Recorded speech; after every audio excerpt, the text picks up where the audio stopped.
अब आज की बड़ी खबर आपको विस्तार से दिखाते हैं। विधानसभा चुनाव से पहले एक बार फिर उत्तर प्रदेश में जिन्ना का जिन्न गूंज रहा है।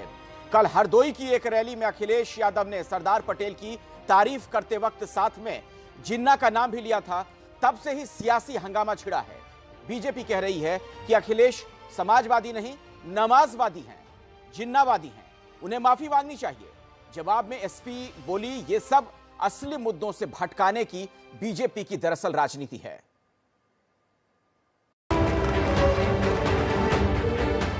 मंच पर समाजवादी पार्टी के अध्यक्ष अखिलेश यादव हैं। बगल में सरदार पटेल की मूर्ति है। समाजवादी पार्टी के इस मंच पर सरदार पटेल के लिए नारे और गाने गूंज रहे हैं।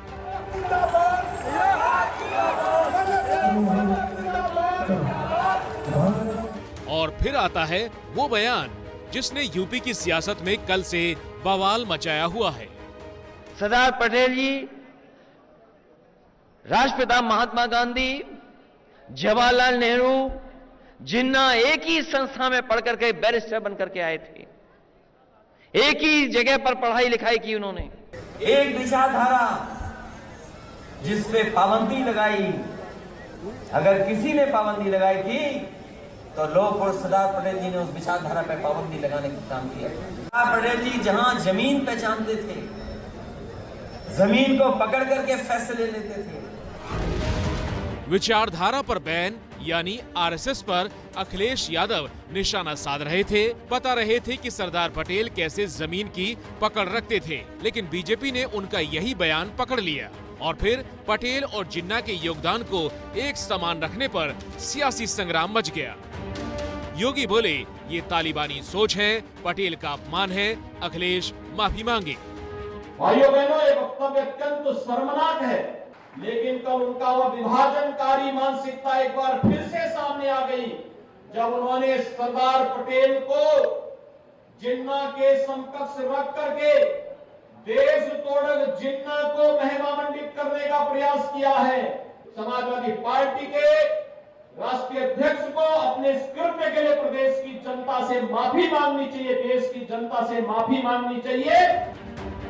जिन्ना और लौह पुरुष पटेल पर चुनावी माहौल में सियासत गर्मा गई तो जिसको मौका मिला उसने गर्म लोहे पर हथौड़ा मारना शुरू कर दिया। डिप्टी सीएम केशव मौर्य बोले, ये समाजवादी पार्टी नहीं, नमाजवादी पार्टी है। एक ही विद्यालय में पढ़ने के बाद एक ने देश का विभाजन करवाया और एक ने देश को जोड़ने का काम किया। ये समाजवादी पार्टी नहीं, नमाजवादी पार्टी है और ऐसी पार्टी को उत्तर प्रदेश की जनता चुनाव में सबक सिखाने का काम करेगी। यूपी के अल्पसंख्यक मामलों के मंत्री मोहसिन रजा ने नया नाम दिया। बोले, समाजवादी नहीं, जिन्नावादी पार्टी है। जाहिर सी बात है कि समाजवादी अब जिन्नावादी हो गई है। ये मान लिया जाए कि देश में एक समाजवादी पार्टी जो अपने को बहुत बड़ी पार्टी बताते हैं उत्तर प्रदेश में, माननीय अखिलेश यादव जी, उन्होंने तो जिन्ना की तारीफ कर दी और उन्होंने तो यहां तक कह दिया कि जो विभाजनकारी है वो आजादी की लड़ाई में लड़ा था। और किसके साथ जोड़ दिया? लौह पुरुष सरदार वल्लभ भाई पटेल जी के साथ में, राष्ट्रपिता महात्मा गांधी जी के साथ तुलना कर दी। तो ये तो अपने आप में उन्होंने अपमानित कर दिया हमारे महापुरुषों को। ये सब जानते हैं कि ऑल इंडिया मुस्लिम लीग के मोहम्मद अली जिन्ना ने हिंदुस्तान के स्वतंत्रता संग्राम के आंदोलनों को समर्थन तो दिया, लेकिन अलग अलग मौकों पर अपने फायदे देखकर, और फिर देश का बंटवारा भी करवा दिया। और जिन सरदार पटेल ने देश को एकजुट करने का काम किया हो, उनके साथ बंटवारे के लिए जिम्मेदार जिन्ना को खड़ा करना अखिलेश की सियासी भूल ही मानी जाएगी। सरदार पटेल जी, राष्ट्रपिता महात्मा गांधी, जवाहरलाल नेहरू, जिन्ना एक ही संस्था में पढ़ करके बैरिस्टर बनकर के आए थे। समाजवादी पार्टी के राष्ट्रीय अध्यक्ष को अपने कृत्य के लिए प्रदेश की जनता से माफी मांगनी चाहिए, देश की जनता से माफी मांगनी चाहिए। तो एक बैरिस्टर अखिलेश यादव से कह रहा है कि वो हिस्ट्री को पढ़ें। जिन्ना की वजह से पाकिस्तान बना। अब उस बात को अगर वो भूल जाते हैं तो फिर उनको कोई हिस्ट्री का लेसन सिखाए उनको। वैसे यूपी में जिन्ना के नाम पर सियासी जंग कोई पहली बार नहीं है। अलीगढ़ मुस्लिम यूनिवर्सिटी में जिन्ना के पोस्टर पर तमाम तरह के हंगामे हो चुके हैं, लेकिन इस बार खुद अखिलेश ने ही अपने बयान से बीजेपी को मुद्दा प्लेट में सजा कर दे दिया।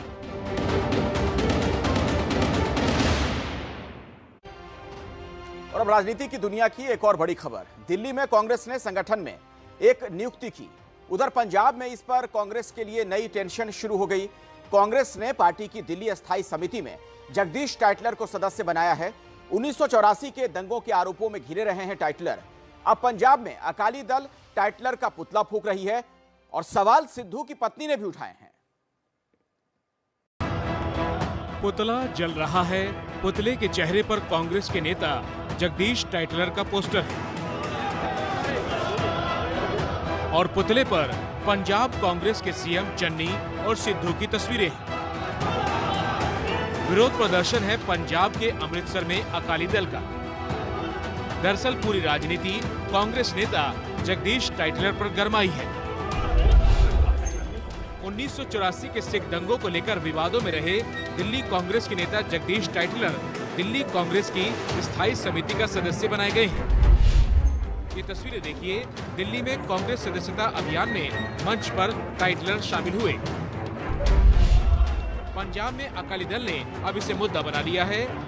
जब वक्त आएगा हम जरूर बताएंगे। अभी बीच में क्या तमाशा है, ये तमाशा हो रहा है। यहाँ तो कहीं ये इल्जाम है तो मैं जवाब दूं। जब इल्जाम ही नहीं तो जवाब क्या दूं।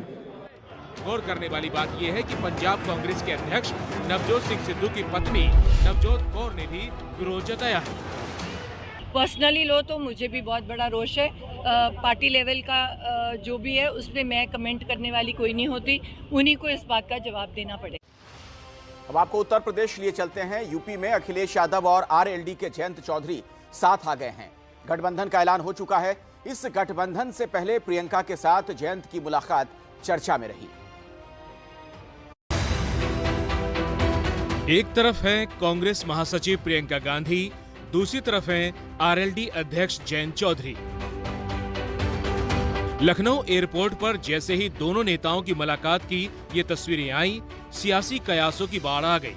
सवाल उठे कि क्या जयंत चौधरी की पार्टी राष्ट्रीय लोकदल गठबंधन के साथ मिलकर 2022 का यूपी विधानसभा चुनाव लड़ेगी। हालांकि इस खबर पर तब ब्रेक लग गया जब अखिलेश यादव ने मीडिया से बातचीत में जयंत चौधरी के साथ गठबंधन पर फाइनल मुहर लगा दी।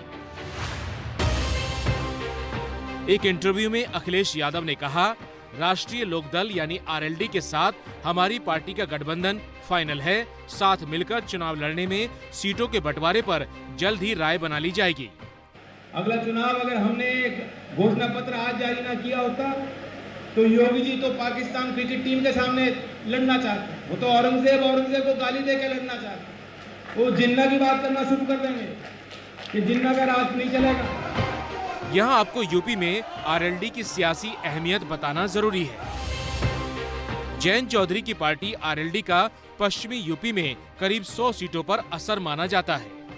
किसान और जाटों की राजनीति करने वाली इस पार्टी को यूपी में करीब 4% वोट मिलते रहे हैं। लेकिन गौर करने वाली बात यह है कि आरएलडी ने सबसे अच्छा प्रदर्शन तभी किया जब यूपी में गठबंधन बीजेपी से हुआ। सीटों पर उपचुनाव के नतीजे आने वाले हैं। 3 लोकसभा सीटों पर भी नतीजे आएंगे। इस चुनाव में सबसे ज्यादा नजर बिहार की 2 विधानसभा सीटों के नतीजों पर है।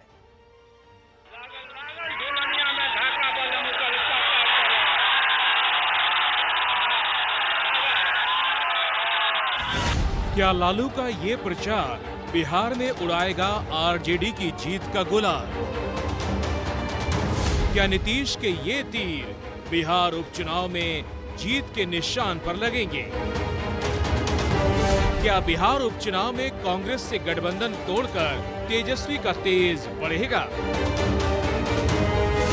इन सारे सवालों के जवाब कल आपको मिल जाएंगे, क्योंकि बिहार में कल 2 सीटों के उपचुनाव के नतीजे आने वाले हैं। उपचुनाव तारापुर और कुशेश्वर स्थान सीट पर हुआ है। दोनों सीट पहले जेडीयू के पास थी, लेकिन उपचुनाव के दौरान सियासी समीकरण काफी बदल गए। प्रचार करवाते हैं कि प्रधानमंत्री का मटेरियल है नीतीश कुमार, इनका पेट भर गया, ये प्रधानमंत्री बनने चले।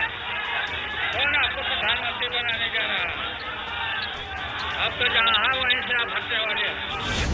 जैसे इन उपचुनाव में करीब 6 साल बाद लालू ने चुनाव प्रचार किया है और उपचुनाव में आरजेडी और कांग्रेस का गठबंधन टूटा है।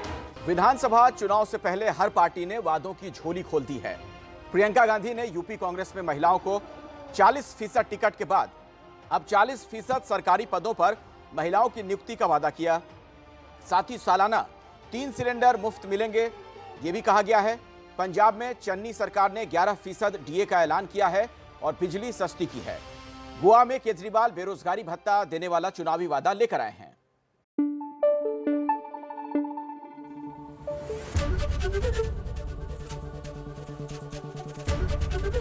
एबीपी न्यूज आपको रखे आगे।